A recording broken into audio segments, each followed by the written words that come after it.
Hi అండి అందరికీ. నేను చూడండి చికెన్ కర్రీలో కారం వేస్తున్నాను. కారం వేసాక కొంచెం మళ్ళీ అల్లం వెల్లుల్లి పేస్ట్ కూడా వేయమంటే వేస్తున్నాను. అసలేంటంటే నాకు కోడలు వరుస అయ్యే అమ్మాయికి అమ్మాయి కోడలు కాపురానికి వస్తుంది. అందుకని వాళ్ళ కోసం వంట చేస్తుందన్నమాట.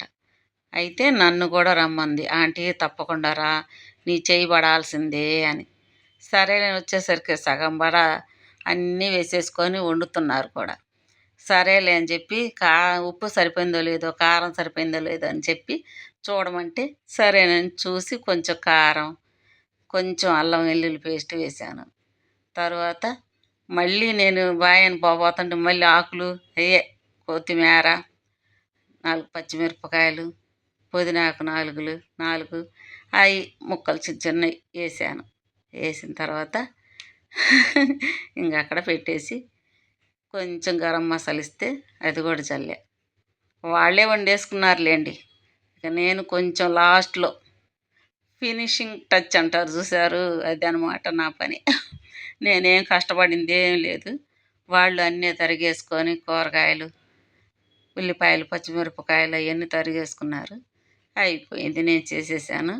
తర్వాత మాత్రం బిర్యానీలో మాత్రం మీరే కొంచెం చేయాల్సిందేనంటే ఇంకప్పుడు బిర్యానీలో నెయ్యి, ఆయిల్ వేశాను. తరువాత చెక్క, లవంగాలు, యాలకులు, మళ్ళీ బిర్యానీ ఆకు, జాపత్రి, జాజికాయ ఇవన్నీ వేసి ఉల్లిపాయలు వేసి చక్కగా వేయించుతున్నానండి. పోతే ఇంక నేను ఫస్ట్ చేసింది ఇదేనండి. ఇంకోటి కూడా మళ్ళీ ఆపేసానండి. ఆపేసినాక వాళ్ళు నిలువుగా తీశారు. లేకపోతే ఇంకా మసాలా వేసింది కూడా చూపించేదాన్ని. ఇక అది బాగోదని మధ్యలో పెట్టడం, మళ్ళీ ఇది లాస్ట్లోది చూపిస్తున్నానండి. మీకు నచ్చినట్లయితే లైక్ చేయండి, షేర్ చేయండి, సబ్స్క్రైబ్ చేయటం మాత్రం మర్చిపోకండి. ఓకేనా? అదిగోండి నీరంతా లాగేటాక అది పెట్టారు. బాయ్.